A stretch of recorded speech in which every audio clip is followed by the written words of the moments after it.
الله الرحمن الرحیم نحمد صلی علی رسول الکریم اما بعد۔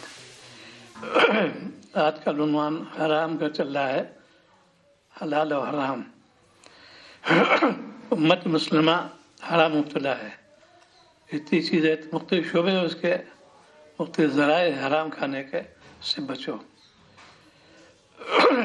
سالک کے لیے جو شخص سلوک طے کرنا چاہتا ہے، خانقاہ نظام کا اولین یہ کہ عقل حلال ہونا چاہیے۔ ایک لقمہ بھی حرام کے پیٹ میں چلا گیا، اس کی جو ہے دعا مشکوک ہو جائے گا، قبول نہیں ہوگی۔ اس وجہ سے اور آگے بڑھ چکا راستے میں بیٹھے چلو تو کہیں تم بیٹھے تم لوگ دیکھتے رہو جو آئے قریب بیٹھا ٹھیک ہے بھیا، لوگ آتے رہیں گے۔ حرام سے بچو، حلال پہ جو جس کا تعلق معلّہ بڑھتا جائے گا، شہر سے تعلق قوی ہوگا، اس کی ہمیشہ فکر کریں گے میرے پیٹ میں حرام مال نہ جانے پائے۔ دین میں ہم لوگ لگے ہوئے ہیں، دین کی خدمت میں لگے ہوئے ہیں، لیکن ادھر کوئی خیال نہیں ہے۔ یہ کون سی بات ہے بھائی، کون سی عقل مندی ہے؟ اسی لیے عموماً عائشہ صدیقہ رضی اللہ تعالیٰ فرماتی ہے، سب سے اعلیٰ درجہ یہ حرام سے بچنا۔ لوگ تہجد پڑھ لیں گے، ذات سے تعلق ہے، اشتہاد چاشت ثوابین، یہ بھی نعمت ہے، اللہ کی بڑی نعمتوں میں سے ہے، لیکن اس کے ساتھ ساتھ کوئی گناہ کرتا ہے، سب برابر ہو جائے گا۔ گناہ سے بچو، اپنے اعضاء کی حفاظت کرو، آنکھوں کی، کانوں کی، زبان کی حفاظت کرو۔ کتنا جھوٹ بولتے ہیں، کتنی غیبت کرتے ہیں، کتنے لائن کلام کرتے ہیں، یہ کیسا دین ہے؟ یہ دین کا مقصد یہ ہے کہ ہر اعضاء اپنے جگہ پر بالکل نپے تلے الفاظ استعمال کرو، نہ کسی کی لگائی بجائی کرو، نہ غیبت کرو، اپنے کام سے کام لگاؤ۔ یہ خانقاہ نظام۔ بیعت کا مقصد یہ ہے کہ ہمارے یہ اعضاء جو ہیں گناہوں سے بچ جائیں۔ یہ تو ہم نے توبہ کے انسان سے بیعت ہوئی، یہ بیعت قابل اعتبار بالکل نہیں ہے جب تک اصلاح نہ ہو جائے۔ ڈاکٹر پاس جاتے ہیں علاج کے لیے، اس کی ہدایات پر عمل کرتے ہیں، جو پرہیز بتایا پرہیز کرتے ہیں، صحت ہو جاتی ہے۔ ایسی شے کے یہاں جاؤ، اپنی اصلاح کے لیے جاؤ، خالی آمد رفت کافی نہیں۔ آمد رفت رکھو، نیت درست کر لو، ہر قدم پر ثواب ملے گا۔ ایک شخص دور سے شے کی خدمت جا رہا ہے، نیت ہے اپنے شے کی زیارت کروں گا، ان کے ملفوظات کو سنوں گا، عمل کروں گا۔ گو ہوا جہاں سفر ہے وہ، یا جو بھی سفر ہو، اس کا ثواب ملے گا۔ یعنی ہر قدم پر کتنے لاکھوں کروڑوں سفر قدم پڑیں گے، اس کے ثواب ملے گا اس کو۔ مسجد جانا ہے، نیت کرو کہ اللہ نے حکم دیا کہ میرے دربار میں حاضری دو، ہر قدم پر ثواب ملے گا۔ نیت ٹھیک کر لو، یہ ہے نیت خانقاہی۔ اس کو کہتے ہیں لوگ بدنام کہتے ہیں میں کیا خانقاہ لوگ ہیں، عوام الناس کو لوگ خانقاہ بنا دے، یہ ایسے جملے عوام الناس لوگ خانقاہ بنا دیا۔ اللہ سے ڈرو۔ خانقاہ کہتے ہیں تقوی کو، تقوی والی زندگی گزارو، وہی خانقاہ ہے۔ یہ ڈھکولے شاہ، کٹورے شاہ، بھکاری شاہ، وہ تو خانقاہ نہیں ہے، وہ تو ڈپلیکیٹ ہے، وہ نفاق والی خانقاہ ہے، دین سے دور کر رہی ہے، وہ لوگوں پر بزن کر رہی ہے۔ یہ فلاں شاہ صاحب مزار ہے، وہاں قوالی ہو رہی ہے، وہاں لنگر کھانے جاری ہے، یہ سب ڈھکوسلے والی بات ہے۔ ایک ایک لمحہ سالک کا انمول قیمت زیادہ قیمتی ہے، کیوں نہیں کہتے؟ یہ ہے بیعت کا مقصد، خالی ہاتھ پہ دینا مقصد نہیں ہے۔ تو جتنا تقوی اختیار کرو گے، جتنا حلال روزی اختیار کرو گے، اتنی برکت ہوگی۔ چونکہ زندگی فانی ہے ہماری، چند روزہ زندگی ہے، بس کس وقت روح نکل جائے معلوم نہیں۔ مومن کے خانقاہ کے جن تیار بیٹھے رہے کہ میں بیٹھے اللہ کب موت آ جائے میں بیٹھا ہوں۔ ایک واقعہ یاد آیا، ابراہیم بن ادہم نور اللہ مرقدہ تشریف لگے، ایک جگہ ویران جگہ تھی، جگہ مسجد تھی، وہاں جا کے رات ہو کے کہاں جاؤ، یہ قیام کروں گا۔ مسجد نے کہا کہ یہاں پر قیام کی اجازت نہیں ہے، کہ اب میں پردیسی آدمی کہاں جاؤں، میں صبح چلا جاؤں گا. کہنے لوگ ایسے آتے ہیں جانور اٹھا لے آتے ہیں, چرا لے جاتے ہیں. کہ انہیں سے نہیں ہوں, بڑی منت سماجت کی, لیکن انہوں نے مان کر نہ دیا اور گھسیٹ کے باہر گل جائے, مسجد بند کر دی. سردی زمانہ تھا, یہ بولے کہ اب کیا کیا جائے. دیکھا ایک شخص سقائے میں جو ہے ایندھن جھونک رہا ہے, پانی گرم کر رہا ہے. کہا چلو 1 سے 2 بھلے, اس کے بعد کوئی رات گزارنی تو ہی ہے, اس کا بیٹھ جائیں گے. انہوں نے اس کو سلام کیا, اس نے جواب نہیں دیا. کچھ دیر بعد جب پورا ایندھن سے فارغ ہو گیا تب اس نے کہا وعلیکم السلام ورحمۃ اللہ وبرکاتہ. ابراہیم بن ادم نورہ مرکز فرمایا اے شخص میں نے سلام کیا, تم نے پہلے جواب کیوں نہیں دیا؟ اب یہاں دیکھیے کتنی نکات اس کے اندر ہے. ایک تقوی والی بات. اس نے کہا کہ حضرت میں کام میں مجھے ڈیوٹی لگی ہوئی ہے, میرے قوم نے مجھے رکھا ہے پانی گرم کرنے کو. پانی میں گرم کرنے پہ ہے تو اس میں خیانت نہ ہونے پائے. اللہ کی زبان سے ہے. جب پورا ایندھن سے فارغ ہو گیا تب کہا وعلیکم السلام. تب ابراہیم فرماتے ہیں کہ میں تو سمجھا کہ بہت بڑا ولی کامل ہے, یہ کوئی باپ بزرگ آدمی ہے. خیر دوستی ہو گئی. انہوں نے سوال کیا اے شیخ کبھی تم کو دعا بھی کی ہے؟ کہا 3 دعائیں میں نے کی اور 20 دعا لوگ 20 پر, اور اب تک قبول نہیں ہوئی. 3 دعاؤں پہ میں اس میں مسلسل میں دعا کرتا ہوں, التزاماً دعا کرتا ہوں, انہیں قبول نہیں ہوئی. تو انہوں نے پوچھا کون کون سے دعا دی تمہارے؟ اس نے جواب دیا کہ میں ایک یہ دعا کہ اللہ میری موت اس وقت تک نہ آئے جب تک میں ابراہیم ادم کی زیارت نہ کر لوں. یہ ہے, ان کی زیارت نہ کر لوں. دوسری کیا دعا تھی؟ میں انہی کے ہاتھ میں توبہ کروں. تیسری انہوں نے تو کیا تو انہوں نے فرمایا ابراہیم ادم نورہ مرقدہ میں ایسے خوش ہو رہا, میں ابراہیم ادم ہوں اور تمہارے پاس گھسیٹ کے لایا گیا ہوں. اندر سو جاتے, بہرحال تمہاری دعا قبول ہو گئی ہے.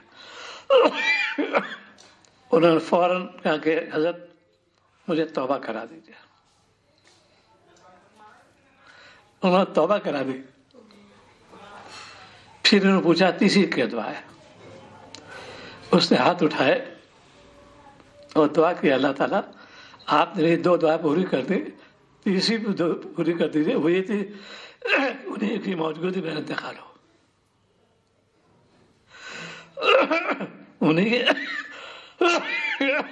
انہیں کی موجودگی میرا انتقال ہو.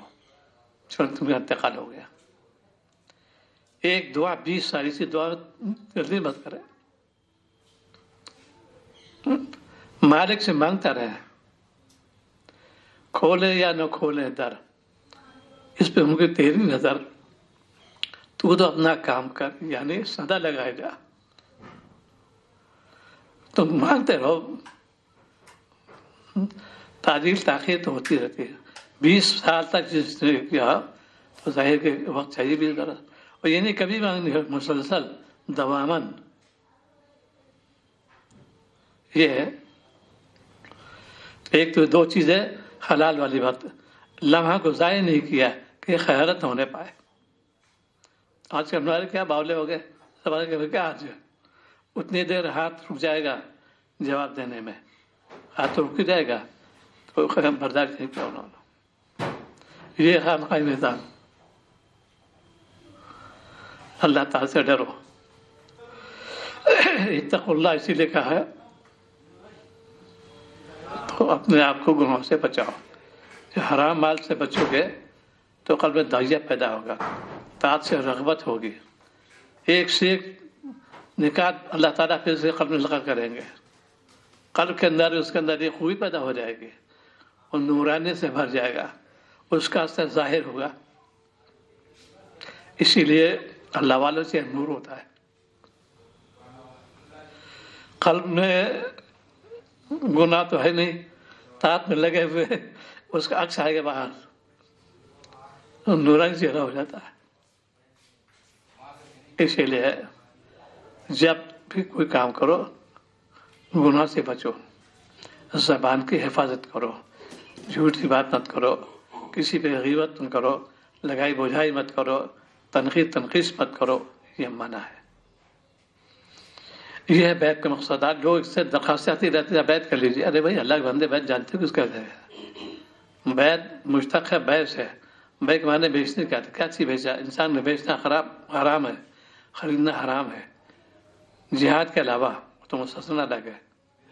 عام حالت کوئی سے بیچے نہ خریدنا درست نہ بیچنا درست، جہاد تو مستثنا ہے. یہاں پر یہ معلوم ہو گیا علماء سے ملنا چاہیے، علماء سے پوچھنا چاہیے. خود بخود خودرو صاحب جو ہے گھاس وہ بالکل بے ڈنگی ہوتی ہے. جس گھاس کے کاٹ چھاٹ کی جاتی ہے اچھے پھول نکلتے ہیں، خوشنمائی ہوتی ہے، اور جو خودرو ہوتی گھاس ویسی ہوتی ہے. ایسی آج کل دین کا چل رہا ہے. ہم دین سے واقف نہیں ہیں اور دین میں لگے ہوئے ہیں. پہلے دین سیکھو تو کہتے کس کو ہے؟ دین کا سیکھنا فرض ہے. خالی اس میں یہ نہیں کہ درسیات سے ہو، علماء سے پوچھو، کتابوں سے پڑھو، کتاب پڑھو علماء سے. یہ ہے دین. تو آج ہمارے اندر کمی اس بات کی ہے کہ ہمارے آنکھیں خیانت کر رہی ہیں، زبان خیانت کر رہی ہے. یہ جاسوسی جو ہے اسے بڑا تجسس تو حرام ہے. آپ ہم مسلمانوں کے دین میں لگے ہوئے ہیں، جماعت میں لگے ہوئے ہیں اور تجسس کرتے ہیں. ان اللہ مجرم ہے، وہ پکڑ لیے جاؤ گے. یہ کیسی دینداری ہے؟ ابھی وقت آیا تھا باقاعدہ ملاقات کے لیے، انہوں نے اس چیز کو وہ کیا بالکل بے سر و فیر قسم ہے، کلک نکالی تھوڑی سی، اور اس میں یہ انہوں نے یوٹیوب پہ ڈال دیا. اللہ ڈرتے نہیں پورا. ہم نے کہا جو فوری اس کی بندی بات ہوئی، بولے عالم سے کہا کہ تم فوری غلط ڈال دو اس میں، تاکہ لوگوں کی اطلاع ہو جائے یہ غلط پروپیگنڈا کیا جا رہا ہے، غلط بیان کی جا رہی ہے. اللہ ڈرتے نہیں تم؟ یہ تجسس حرام ہے. یہ اور جاسوسی تو جنگ میں بھی وہ کی، آپ نے فرمایا بھی ہے. خدا کہتے ہیں دھوکہ دینا وہاں پر، چونکہ دشمن کو جو ہے ہٹانا، اپنے کو بچانا، وہاں تو ضروریات میں سے ہے. کہیں کہیں پہ جھوٹ اور لازم ہو جائے گا، واجب فرض ہو جائے گا. جھوٹ بولنا فرض ہے، ہر ایک طرف منع کیا ہے کہ جھوٹ مت بولو. لانا تو جھوٹ بولنے والے پر، لیکن تشریح کی اشارہ السلام، ایسا جھوٹ جس میں اب تک کوئی نفع نہیں اور دوسرے کا فائدہ، اس وہ جھوٹ حرام نہیں ہوگا بلکہ واجب ہو جائے گا. اچھی مثال دی بس گھر میں 2 مثال عرض کر دوں. ایک تو یہ کہ ایک شخص ہے باہر سے بھاگتا ہوا آ رہا ہے، ایک دم سے کیا بات ہوگی، فلاں شخص پستول لیے ہوئے اور چھرا بھی میں مار ڈال رہا ہے، آپ مجھے بنا دے دیجیے. اچھا ڈرو نہیں، جو فلاں جگہ جا کے بیٹھ جاؤ کمرے کے اندر. کچھ ہی مدت بعد وہ آدمی آ گیا، معلوم کہ کدھر گیا تھا، فلاں شخص گھر گیا تھا. اچھا حضرت یہاں فلاں شخص تو نہیں آتا؟ کون فلاں شخص؟ نہیں آیا، تو نہیں آیا. مطلب کتنا وہ ہے، اس لیے اس کی جان بچ جائے گی، اپنا نفع کچھ بھی نہیں. اگر یہاں پر سچ بولیں گے حرام ہو جائے گا اس کے لیے. کہاں تھا وہاں بیٹھا ہوا چپ چاپ، اس کی جان چلے گئے، تم گنہگار ہو گئے. یہاں جھوٹ بولنا واجب ہے، فرض ہو جائے گا، اس لیے کہ اب تک کوئی فائدہ نہیں، اس کی جان بچ جائے گی. یہ علماء سے معلوم ہوگا. خالی وہ نہیں ہے کہ ہمارے لفاظی نہیں ہوتی، بیان بازی نہیں ہوتی. بیان بازی خوب ہو رہی ہے آج کل. بیان بازی نہیں، جو اس کا حقائق اس کو معلوم کرو. چھوٹے بیچارے جو ناواقف آج کل، اسی لیے اب الناس جس کام کے ہاتھ چلا گیا وہ تو ستیہ ہو جائے گا. مسئلہ سے واقف نہیں، منمانی کریں گے. کہے سے واقف؟ لڑائی جھگڑے سے، مار پٹائی سے، اس سے وہ واقف ہیں اور دین سے دور ہو گئے. کوئی مسئلہ آ رہا ہے اچھے اور مت کرو، حرام ہو جائے گا مانا اس کا. کتنی چیزیں ایسی ہوتی ہیں، یہ چیزیں اہل اللہ کی صحبت سے ملتی ہیں. آج علماء کی جو تحقیر ہو رہی ہے، عذاب کو اس کے داروں دعوت دے رہے ہیں۔ یاد رکھو، جو شریعت کے حامل ہیں، جن کے سینے میں قرآن و حدیث ہے، ان کو تم برا بھلا کہو گے بلا وجہ، ان اللہ مجرم ہو جاؤ، گنہگار ہو گے، پکڑ لیے جاؤ گے تم۔ شیر کوئی شیر دے نہیں بولے گا، بچے کو شیر دے پھاڑ کھائے گا۔ اس سے اللہ تعالیٰ جلال آ جاتا ہے کہ میرے نبی کے نائب ہیں اور تم نے گستاخی کیا ہے، ملا پن ہے یہ۔ ارے بھائی، آج کل مولوی جانتا ہوں، آج کل مولوی لوگ ایسے لوگ ہوتے ہیں، تم نے تحقیر کی دین کی، عذاب کئی اس کو شامل ہو گیا، ایمان چلا جائے تمہارا اس جملے سے، جس کے سینے میں قرآن کس سے غلطی نہیں ہوتی۔ انسان ہے بھائی، غلطی ہو گئی، لیکن اس کے سینے میں قرآن حدیث بھی تو ہے، اس کو دیکھو۔ اس کو لوگ کہتے ہیں اپنے شیر شار مت کرو، دین میں لگنے دو، ان کو لگنے آنے دو، کب تک آنے دو، اس کو عادت بن جائے گی اس کی۔ جیسے ماتا واقع میں لے کر سناتے ہیں۔ اللہ اکبر۔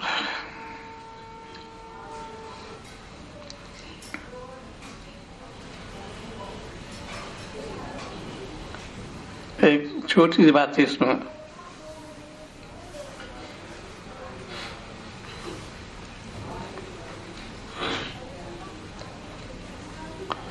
لا الہ الا اللہ، لا الہ۔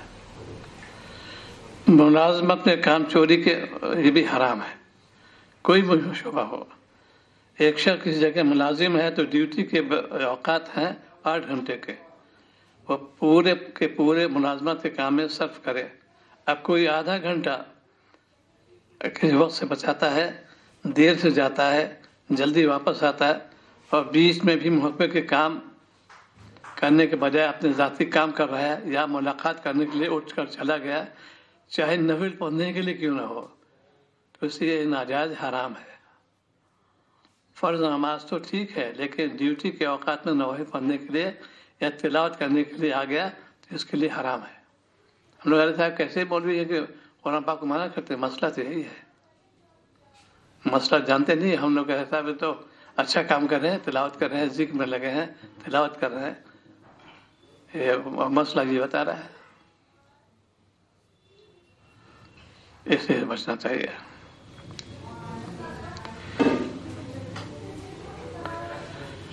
مدرسہ تھانے بھون دارالعلوم دیوبند کے اساتذہ کا تنخواہ کٹوانا۔ ہمارا تھاوی نورہ مرکز خانقاہ میں جو مدرسہ تھا، اس مدرسہ کا استاد ہر ملازم کے پاس ایک روز نامچہ رکھا رہتا تھا۔ مثلا ایک استاد ہے، اس کے 6 گھنٹے سبق پڑھانا ہے۔ اب سبق پڑھانے کے دوران اس کے پاس کوئی مہمان ملنے کے لیے آ گیا تو جس وقت مہمان آتا، استاد اس کے آنے کا وقت روز نام سے میں لکھ لیتا۔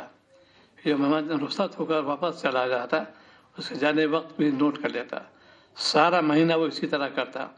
جب مہینے کے آخر میں تنخواہ ملنے کا وقت آتا تو استاد دفتر میں ایک درخواست دیتا، اس ماہ کے دوران میرا اتنا وقت مہمانوں کے ساتھ صرف ہوا ہے، لہٰذا اتنی دیر کی تنخواہ میں سے کم کر لی جائے۔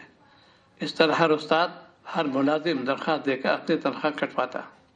آج کل کون کرے گا؟ یہ کون تنخواہ بڑھایا؟ ڈپارٹمنٹ جو اس دور سے گزر، یونیورسٹی دور سے گزر چکے ہیں، کوئی ڈیوٹی دیتے نہیں پورے انجام۔ صرف مہمان کے آنے کی حد نہیں، بلکہ مدرسہ کا وقت جو کسی ذاتی کام میں صرف ہوتا ہو تو نوٹ کر کے اس کو تنخواہ کٹواتے تھے۔ شاہ نورہ بار بار سناتے تھے اس کو۔ اس کو شیخ نے نظر لکھا ہے، اکابر کا تقویٰ، مولانا زکریا صاحب نور اللہ مرقدہ نے۔ وجہ اس کی یہ تھی کہ یہ وقت بیکار ہوا ہے، ابھی ہمارا نہیں۔ جس ادارے میں آپ نے ملازمت کی وہ اس ادارے کی ملکیت بن گیا۔ اب اگر آپ نے اس کے اندر کمی کی تو اتنے وقت کی تنخواہ کے لیے حرام ہو گئی۔ اسی طرح حضرت مختار صاحب نے اپنے والد ماجد کے واقعہ بیان کیا، شفیع صاحب کا۔ دارالعلوم دیوبند کے ابتدائی دور میں ان کے اساتذہ کا بھی یہی حال تھا۔ وہ اپنی تعلیمی اوقات کے ایک منٹ کو حساب لگاتے، پورے مہینے میں جتنا وقت اپنے ذاتی کاموں میں صرف ہوتا، دفتر کا درخواست اس کے تنخواہ کٹوا دیتے تھے۔ تنخواہ بڑھانے کی درخواست دینے کے بارے میں تو اب روزانہ سنتے ہیں، لیکن کہیں نہیں سنتے کہ آپ نے یہ درخواست دی ہو کہ میرے دفتری اوقات میں نے اتنا وقت ذاتی کام میں صرف کیا، لہٰذا میری اتنی تنخواہ کاٹ لی جائے۔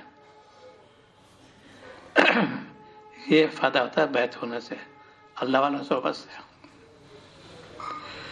یہ عمل وہی شخص کر سکتا ہے جس کو اللہ تعالیٰ کے سامنے پیش ہونے کی فکر ہو۔ یہ خانقاہی نظام۔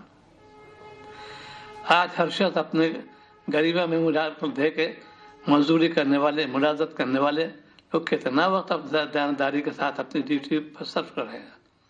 آج ہر جگہ فساد برپا ہے، خلق خدا پریشان ہے، دفتر کے باہر دھوپ میں کھڑی ہوئی ہے اور صاحب بہادر اپنے ایئر کنڈیشن کمرے میں مہمانوں کے ساتھ گپ شپ مشروع ہے۔ چائے جاری ہے، ناشتہ ہو رہا ہے۔ اس طرز عمل میں ایک طرف تنخواہ تو حرام ہو رہی ہے اور دوسری طرف خلق خدا کو پریشان کرنے کے گناہ الگ ہو رہا ہے۔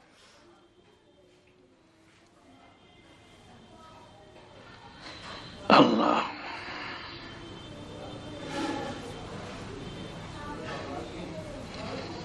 اللہ اللہ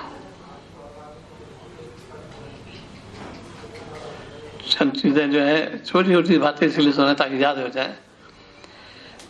ٹرین کے سفر میں پیسے بچانا۔ مسئلہ آپ ٹرین میں سفر کر رہے ہیں اور جس درجے کا آپ نے ٹکٹ خریدا ہے اسے اونچے درجے کے ڈبے میں سفر کر لیا اور دونوں درجوں کے درمیان کرایہ کا فرق جو ہے اتنے پیسے آپ نے بچا لیے، تو جو پیسے بچے آپ کے لیے حرام ہو گئے اور وہ حرام مال آپ کی حلال آمدنی میں شامل ہو گیا اور آپ کو پتہ بھی نہیں چلا کہ حرام مال شامل ہو گیا۔ دو واقعہ عرض کر دو۔ ایک تو مولانا تھانوی واقعہ میں سنایا تھا کہ کچھ سامان تھا تو بکنگ کے لیے گئے، آپ بک کر دیجیے وزن کر کے، تو گارڈ صاحب نظر آ گیا، وہ حضرت تعلق تھا ان کا، حضرت ضرورت نہیں ہے، میں چل رہا ہوں تو میں چلے گی، تو فرمایا کہاں تک جاؤ گے تم؟ غازی آباد تک۔ اس کے بعد دوسرا گارڈ سے میں کہہ دوں گا میں ہمارے آدمی ہیں، وہاں تک پہنچا دیں گے۔ حضرت مسکرائے، فرمایا اس سے آگے مل جانا ہے۔ وہ تاجر پوچھا کہاں جانا ہے؟ کہا آگے جانا میرا سفر آخرت ہے، وہاں کیا جواب دوں گا؟ اب سناٹے میں آ گیا، فوراً خود گیا گارڈ بک کرا، پیسے جمع کرا ہے۔ ایک تو واقعہ یہ ہے۔ دوسرا واقعہ میرے شیخ کا ہے، میں موجود تھا، حضرت کی والدہ محترمہ نور امر قدھا جو ہے وہ مراد آباد جا رہی تھی، ان کی بیٹی وہاں پر پرنسپل تھی، اکثر ٹیچی کی بیٹی ہمیں پڑھتی تھی، سب ان کو اماں جی کہتے تھے، اماں جی کو میں لے جاؤں گا۔ سب نے اشارہ کیا گھر مطلب میں لے جاؤں گا اماں جی کو۔ بہرحال ہاتھ بٹھا دیا گاڑی پر، ہم سے فرمایا ٹکٹ لے کے آؤ، سیکنڈ کلاس کا ٹکٹ تھا، اس کو ٹکٹ لیا اور طلب کر دیا کہ میں میرے ذمہ ہو گیا، اب وہ جانے ٹکٹ، میں نے وہ اصرار تھا کہ میں لے جاؤں گا، انہوں نے کہا ٹھیک ہے۔ یہ ہوتا ہے اللہ کی خشیت، محبت، ہم کیا جواب دیں گے؟ ایک تیسرا واقعہ، ایک صاحب سوار ہوئے اپنے اسٹیشن سے، پٹنہ تک آنا تھا ان کو، میں اے سی میں تھا اور فرسٹ اے سی میں تھے، ان کا ٹکٹ سیکنڈ اے سی کا تھا، وہ بیٹھے تھا، وہ کہتا میں نے کیا کہ دیکھو اتنا سفر کر کے آپ آئے ہیں، اس کا پیسہ جمع کیجیے، چونکہ مستحق بالکل نہیں تھا، آپ سیکنڈ اے سی کے ہیں، یہ فرسٹ اے سی ہے، کتنا تفاوت ہوگا۔ آپ نے استعمال کیا، گورنمنٹ کی چیز کو استعمال کیا، گورنمنٹ کو خسارے میں ڈالا، لیکن اس وقت دیانتداری، تعلق اللہ کیسے ہوا ان کا، اللہ تعلق کیسے ہوا، فوراً ٹکٹ لیا، طلب کر دیا، زیادہ ٹکٹ لے کے۔ یہ آج کے روم معمول ہوتے ہیں، اکثر ہوتے تھے، آتے ہیں اسٹیشن ماسٹر ہے ماشاء اللہ، ہوتا ہے تعلقات، وہی ہمارے آدمی دیتے ہیں نا، تو ان سے پوچھا کہ آپ کو گورنمنٹ دے رکھا ہے؟ خاموش، یہ حرام مجرم ہے، یہ توبہ کر لی انہوں نے اس وقت سے، اب نہیں دے دوں گا۔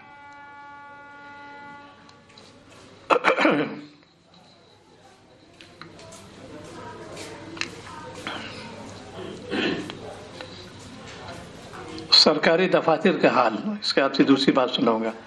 مفتی صاحب فرماتے ہیں کہ ایک سرکاری محکمے کے ذمہ دار افسر نے مجھے بتایا کہ میری ڈیوٹی ہے کہ میں ملازموں کو حاضری لگاؤں. ایک ہفتے بعد ہفتے بھر کا چٹھا تیار کر کے افسر بالا کو پیش کرتا ہوں تاکہ اس کے مطابق تنخواہ تیار کی جائے. اور میرے ایک محکمے نوجوانوں کی ایسی بڑی تعداد ہے جو مار پیٹ والے نوجوان ہیں.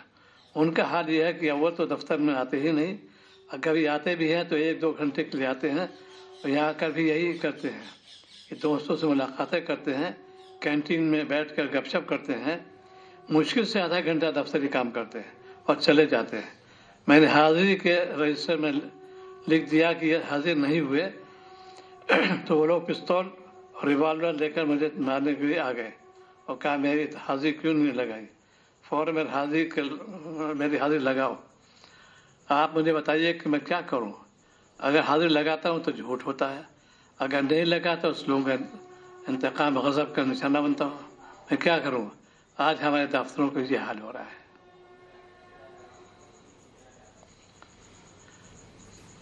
آج کل یہ بات جو سنا رہے ہیں آپ کو، یہ اس کو بار بار تک یاد ہو جائے.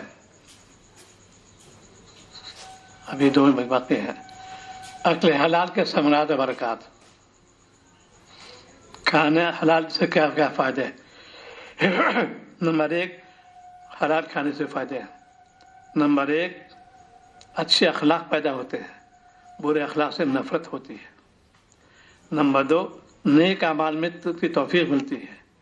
نمبر 3، عبادت میں دل لگتا ہے. نمبر 4، گناہ سے دل گھبراتا ہے. نمبر 5، قلب میں نور اور معرفت الہی پیدا ہوتی ہے. نمبر 6، دعا قبول ہوتی ہے. نمبر 7، کمائی میں برکت ہوتی ہے. نمبر 8، اولاد نیک و صالح ہوتی ہے. نمبر 9، اللہ تعالیٰ کے محبوب رسول اللہ صلی اللہ علیہ وسلم کی رضا نصیب ہوتی ہے. نمبر 10، جنت میں داخلہ اور دوزخ سے نجات ملتی ہے. یہ اکل حلال. اب اس کا عکس بھی ہے. حرام کھانے کی نحوست ہے. جیسے حلال میں تھی، اس کی نحوست سن لیجیے. جس طرح حلال کھانے کی بڑی برکتیں ہیں، اسی طرح حرام کھانے بہت سی نحوستیں ہیں. چنانچہ حرام کھانے سے کیا پریشانیاں، کیا کیا چیزیں ہوتی ہیں. نمبر 1، نیک اعمال کی توفیق نہیں ملتی. نمبر 2، اگر کرے بھی تو حلاوت نصیب نہیں ہوتی. نمبر 3، اعمال قبول نہیں ہوتے. نمبر 4، دعا قبول نہیں ہوتی. نمبر 5، مال میں برکت نہیں ہوتی. نمبر 6، حرام مال سے بجائے اچھے اعمال کے برے اعمال کا دائیا پیدا ہوتا ہے. نمبر 7، حرام کھانے کا اولاد پر برا اثر پڑتا ہے. نمبر 8، حرام جس راستے سے آتا ہے اسی راستے نکل جاتا ہے. نمبر 9، حرام کھانے والا جنت میں نہ جائے گا. نمبر 10، حرام سے پلنے والے گوشت کے لیے جہنمی لائق سزاوار ہے. نمبر 11، حرام کھانے والے اللہ تعالیٰ اور اللہ تعالیٰ کے رسول اللہ صلی اللہ علیہ وسلم دونوں ناراض ہوتے ہیں. دعا کرو کہ اللہ تعالیٰ توفیق عطا فرمائے. اللهم صل على سيدنا محمد اللهم انفع الكريم